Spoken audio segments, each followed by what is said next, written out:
이번 시간에는 모양이 비슷한 한자를 한 방에 해결하는 방법을 설명해 보도록 하겠습니다. 이번 시간에는 매산자가 중심이 되었다기보다도 매산자가 한 부분으로, 글자의 한 부분으로 사용되어지는 한자어입니다. 매산자가 위, 아래, 가운데, 중앙 여러 군데에 사용되는 한자어가 되겠습니다. 한자어가 매산자가 분명히 반드시 들어가 있다는 글자죠. 지금은 매산자를 살펴보겠습니다. 뚫을 곤 입 벌릴 감입니다. 입 벌리고 뚫려져 나온 것처럼 보인다는 거죠. 그래서 매산자가 됩니다. 매산자의 산, 봉우리 모양, 계곡 모양 생각하면 우리가 그 상형문자로 많이 배웠죠.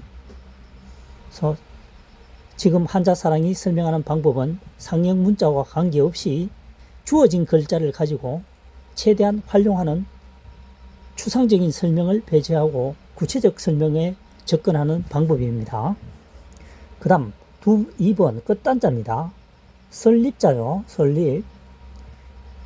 그 다음 우측의 글자가 끝단입니다. 끝단. 그러니까 어떻게 됩니까? 끝에 서 있다는 거죠. 끝에 서 있다는 얘기죠. 그래서 끝단이 됩니다. 그 다음 3번에 자글미입니다. 글을 척 또는 두인변이죠. 사람인이 두 개라 해서 두인변이라고 합니다. 두 사람이라는 얘기겠죠. 사실은 두 사람 이상을 지칭할 경우가 훨씬 많습니다.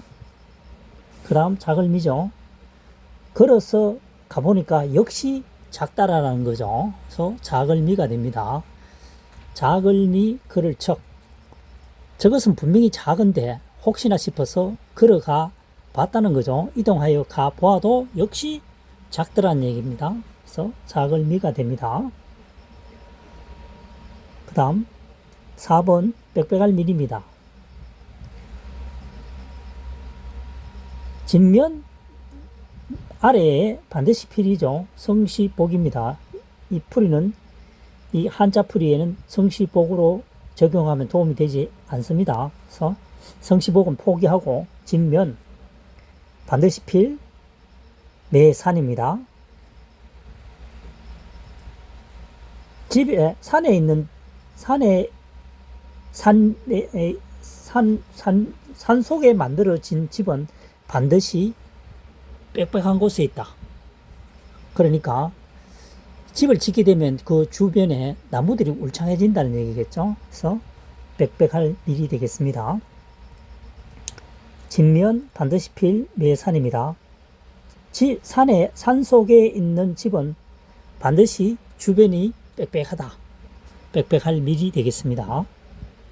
5번 바위한자입니다. 매산자죠. 매산. 1번의 매산자죠. 매산. 그 다음 아래쪽에 있는 전체 글자가 음알음자입니다. 음알음. 산 속에 마치 음악에 있는 것처럼 우뚝 솟아 있는 것은 바위라는 얘기죠. 그래서 이 글자는 바위함자가 되겠습니다.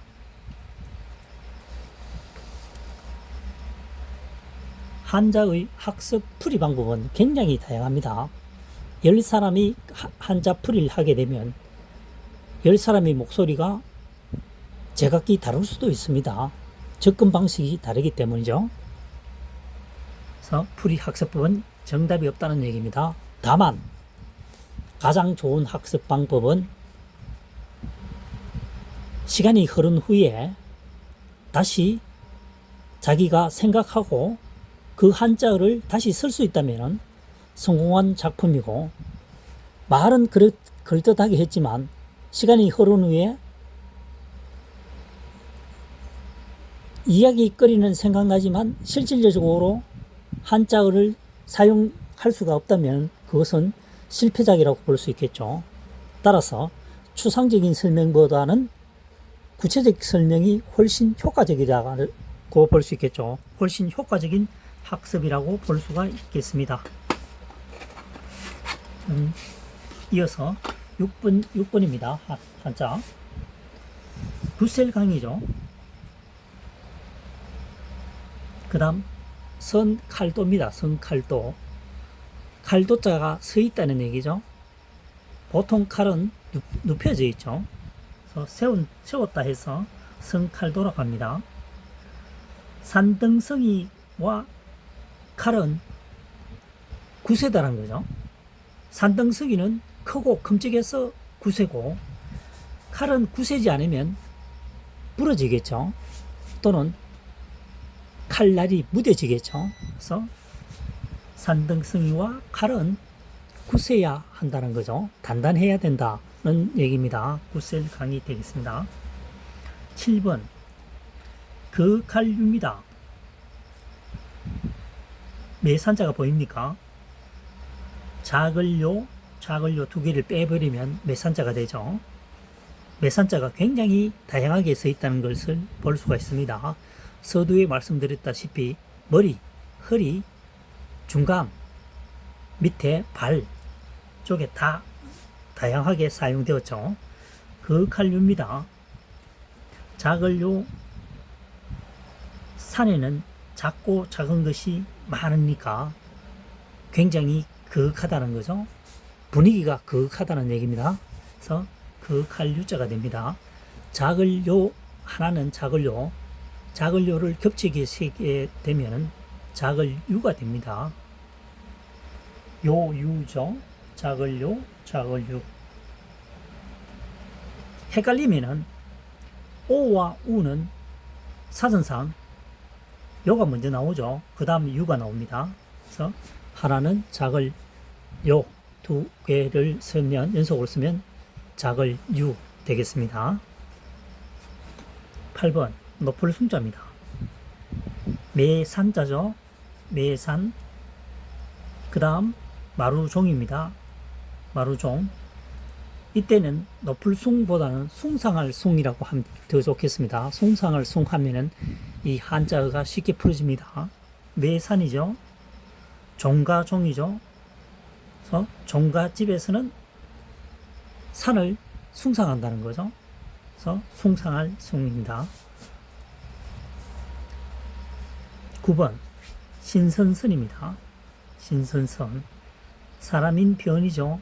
변이라고 하는 것은 한자의 하나의 구성체로서 좌측에 사용되는 글자를 말합니다. 그래서 사람인 변, 사람이 산에 계속 머물러 있다는 거죠. 그래서 신선이 되기 위한 기본 걸음이다. 기본 선이다. 기본 출발선이다. 라고 볼 수 있겠습니다. 사람이 산에 있다는 것은 신선이 되기 위한 기초 훈련이다. 기초 과정이다.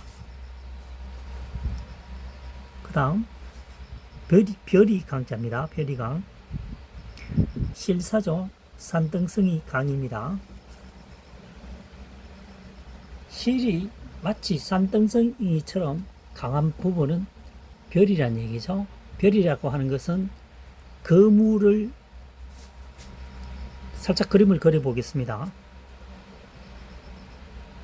거물을 형성하고 있는 이 중심줄입니다. 거물이 밑에 이렇게 되어 있겠죠. 이 거물을 연결하는 굵은 밧줄을 말합니다. 그 중심이 이게 되겠죠. 그래서 별이입니다. 별이 강자가 되겠습니다. 실이 마치 산등성이처럼 강한 것은 별이라는 얘기죠.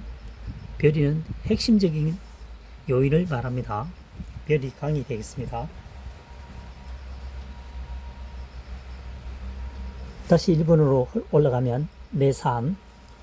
2번 끝단입니다. 설립이 들어있죠. 3번 그럴척이 있습니다.